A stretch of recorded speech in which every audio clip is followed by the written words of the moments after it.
Miguel Berlini fue a hacerse 4 implantes dentales a una clínica de Belgrano. Ahí lo están viendo. Tenía solo 64 años. Se había hecho análisis prequirúrgicos, llevaba una vida sana, donde hacía mucho ejercicio, donde cuidaba su alimentación al detalle.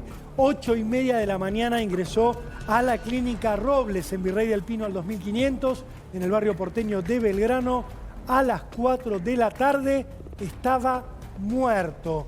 A esta hora hay 2 cirujanos detenidos. El cirujano maxilofacial José Miguel Galeano, el hombre que están viendo en pantalla, quien habría contactado a Berlini para hacerle justamente este procedimiento. Y también está preso el cirujano Marcelo Robles, cirujano plástico, dueño de la clínica a donde se realizó el procedimiento y a donde Miguel Berlini terminó muriendo. A esta hora, Miguel Berlini sigue en la morgue.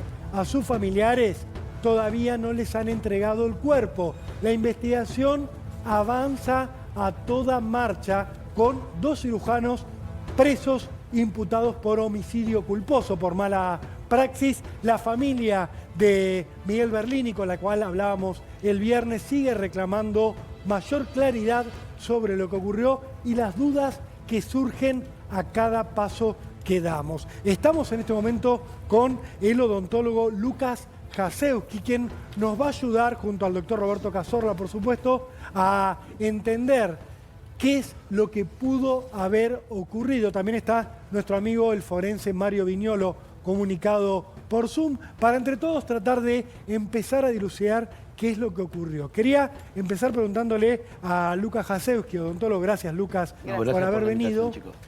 ¿Cómo es que se dan este tipo de implantes? Te quiero preguntar esto, Lucas, en concreto. ¿Es normal que para hacerte 4 implantes tengas que ir a una clínica, te cobren por la anestesia, por el uso y la contratación de un anestesista? ¿Es un procedimiento habitual esto? Por regla general no, porque nosotros usamos una anestesia que ni siquiera es troncular, que nosotros llamamos, es infiltrativa en todos los casos, que se puede usar, sí, se puede usar en pacientes que tengan dificultad especiales, se usa, pero dentro de lo que es la cirugía maxilofacial, se usa la anestesia general para trabajar en quirófano directamente, en hospitales o para hacer traumatología, ¿sí? Por 4 implantes, en mi práctica general, yo he puesto hasta 8 o 10 implantes con anestesia local. O sea, ahora, con el pinchazo. Perdón, y siempre que se pone anestesia general, ¿es sí o sí con un anestesista? No hay... Y sí.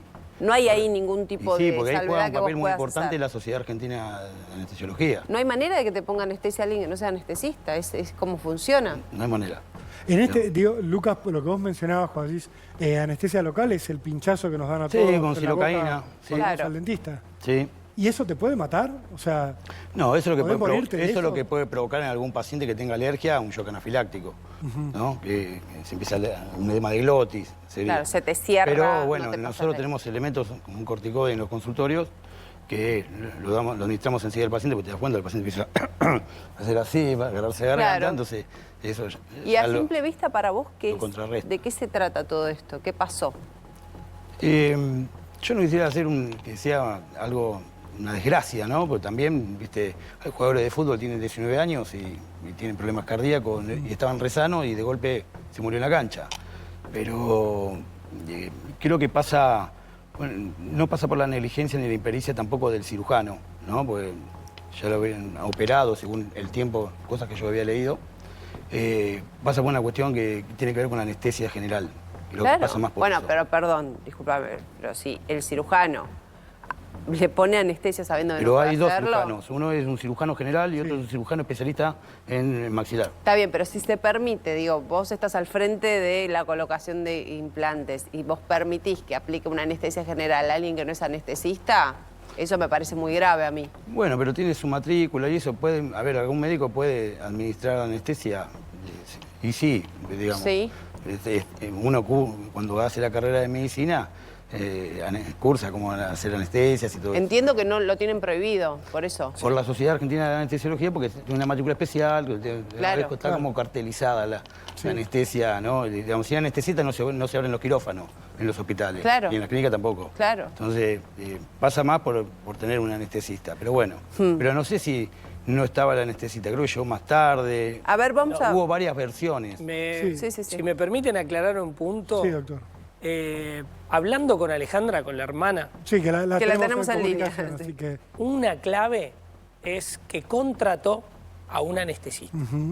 Entonces, la posibilidad o no posibilidad que una persona diferente a un especialista que requiere una carrera independiente de la matrícula de médico, y no por disentir con el doctor, pero sí, en este caso en particular, hay una adjudicación directa de responsabilidad, y ese es el motivo por el que están Que detenidos los dos. había sido contratado un anestesista y el anestesista no apareció Definitivamente. en la situación, digamos. Le habían cobrado, y lo va a explicar seguramente la hermana con detalle, le habían cobrado por un implante, por un anestesista y por todo un protocolo que venía acompañado que no apareció en ningún momento ese profesional. Claro, a ver, vamos Sumamos a a Alejandra sumarla. a la charla, Vamos a ¿vale? sumarla a Alejandra para hablar de esto. Alejandra, muy buenas tardes, gracias por estar con nosotros.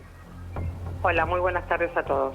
Bueno, a ver, nosotros hacíamos hincapié en esto de... cosas que acaba de... Sí. Dale, Te Alejandra, escuchamos. te Está bien, escuchamos, iba a hablábamos eso. con vos el viernes en el medio del shock por la muerte de tu hermano, de Miguel Berlini, y obviamente queremos escucharte. ¿En qué sentís? Obviamente todos estamos con buena voluntad tratando de entender qué es lo que pasó con tu hermano. Diciendo en principio con el doctor Lucas, con el odontólogo, mi hermano contrató un anestesista, le cobraron $800,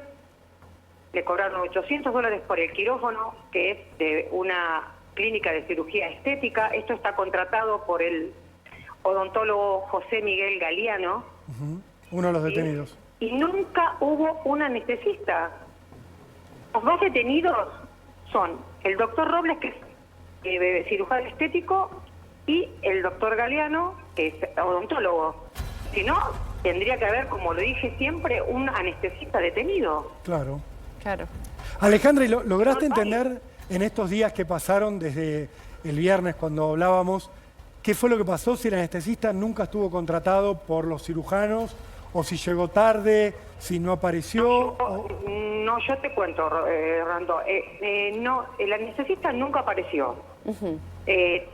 Nosotros tenemos el pago hecho, o sea, el recibo de pago lo tienen mis sobrinas. Es más, lo anestesió el doctor Robles, lo sedó, porque esto no fue anestesia general, fue por sedación. Claro. Sedación.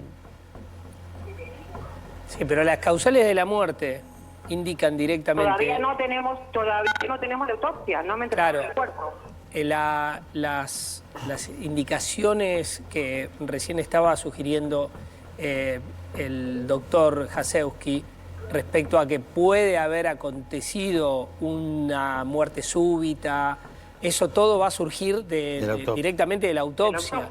Inclusive una necrosia, un análisis patológico en particular, porque se trata de sustancias que probablemente en el primer momento de la autopsia tampoco surjan. Claro, que haya que esperar los histopatológicos, Exactamente. los análisis Entonces, toxicológicos. la pregunta es, ¿por qué están los dos detenidos? ¿Por qué está detenido el titular cirujano plástico, cirujano general, dueño de la clínica, y el cirujano maxilofacial?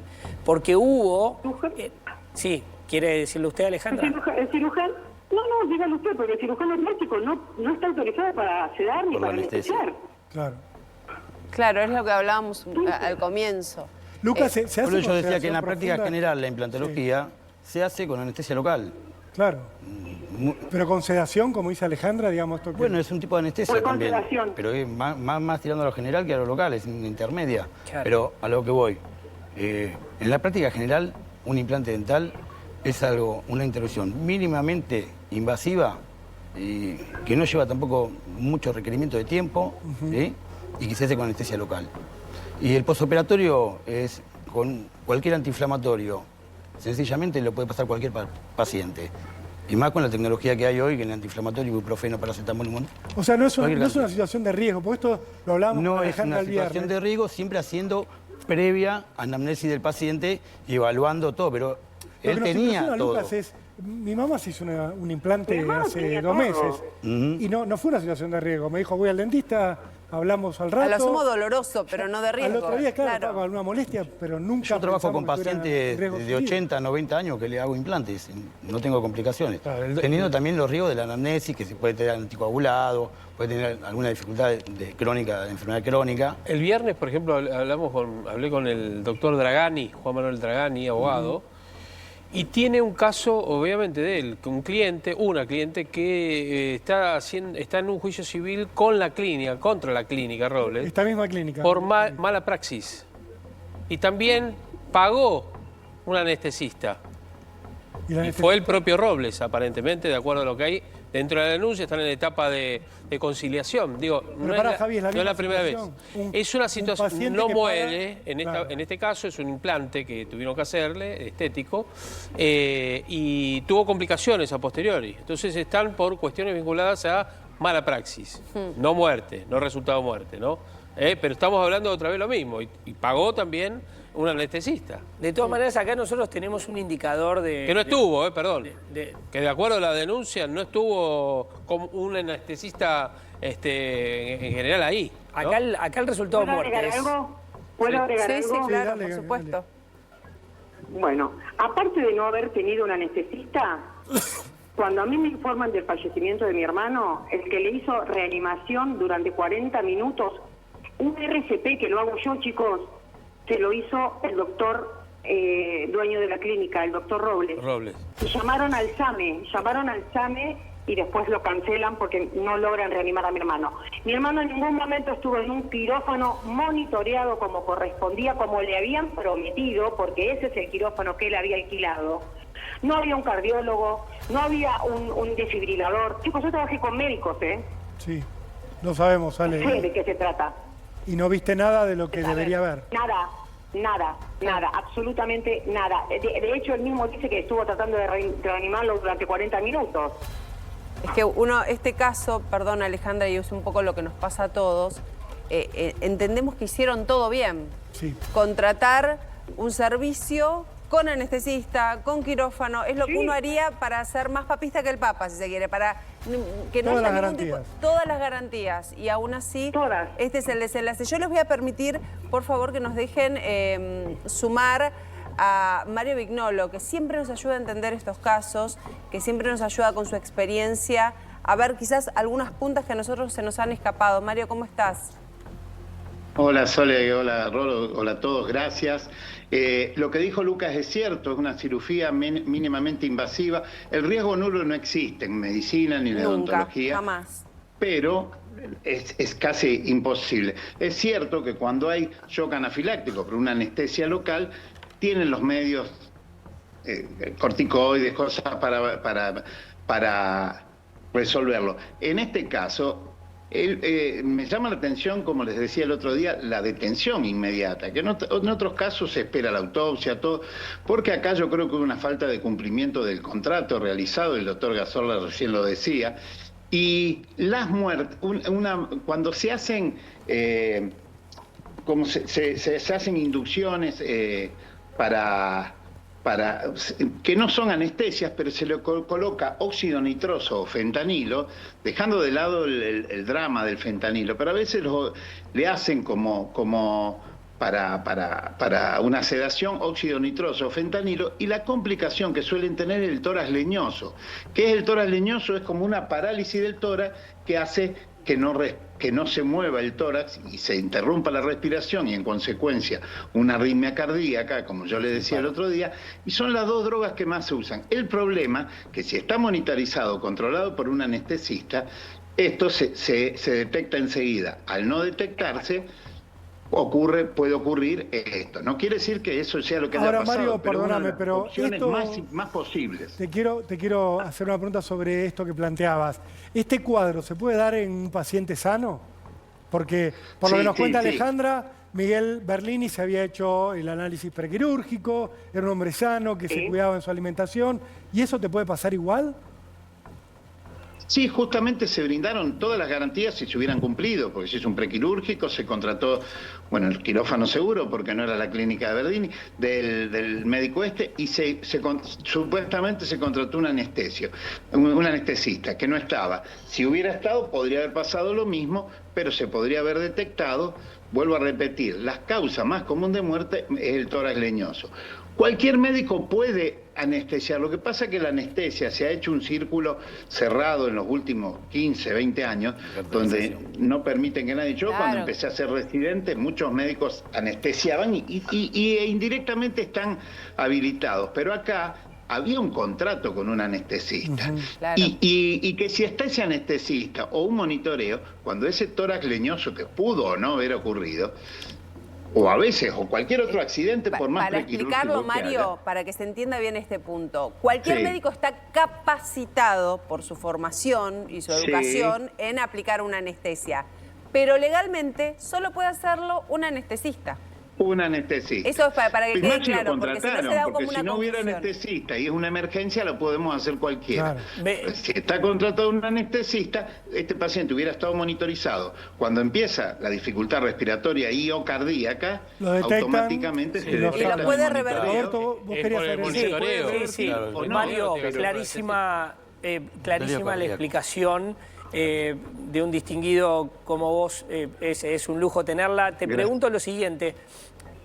La posibilidad de que no haya estado ese anestesista, pero que haya tenido la persona que administró la anestesia aquellos elementos necesarios para una resucitación, como puede haber sido una ampolla de adrenalina, un desfibrilador. Ese hecho que no haya concurrido esos elementos, ¿vos creés que lo hace más responsable aún al médico cirujano? El problema, muy buena la pregunta, lo hace responsable. ¿Saben cuál es el problema estando el anestesista o no? El problema es estando monitorizado, se detecta antes la falla, porque por ahí se produce el tórax leñoso y hasta que se detectó, pues el paciente está casi dormido y hace el tórax leñoso y uno no detecta que está dejando de respirar normalmente y entonces no se actúa en consecuencia. Si el paciente está controlado y monitorizado, al empezar la falla respiratoria, automáticamente se lo aborda, se hace un antídoto para contrarrestar los medicamentos, o se le hace adrenalina o lo que fuere, y tiene mucha más chance. Lo que no quiere decir que no pueda pasar, obviamente, ¿no? Miguel estaría vivo. Tenemos que ir cerrando el tema. Mario, vos no te vayas, que queremos seguir conversando con vos después de la pausa. Pero quería preguntarle a Alejandra, ¿todavía no te han entregado el cuerpo? ¿Te han dado alguna pauta sobre cuándo puede ocurrir esto, Alejandra? Porque encima del dolor, de la lucha que estás llevando adelante, todavía no pudiste sepultar a tu hermano, tus sobrinas no pudieron despedirlo. Exactamente. Nos dijeron que por el tema de este feriado no había guardias para retirarlo. Bueno, nos dijeron que a partir del martes, entre martes y miércoles. Qué difícil, Alejandra. Te vamos a seguir acompañando, Alejandra. Ojalá puedan despedir pronto a tu hermano, que se lo merece, la familia, poder cerrar esa parte para poder seguir luchando tranquilos. Te vamos a acompañar. Cualquier novedad, por supuesto, estaremos en contacto. Alejandra, un abrazo grande. Muchísimas gracias a todos. Bien. Gracias también, Lucas Hasewski. No, gracias por la invitación. Por acompañarnos. A entender. Vamos a irnos a una pausa ahora, Sí, Sole. vamos a irnos a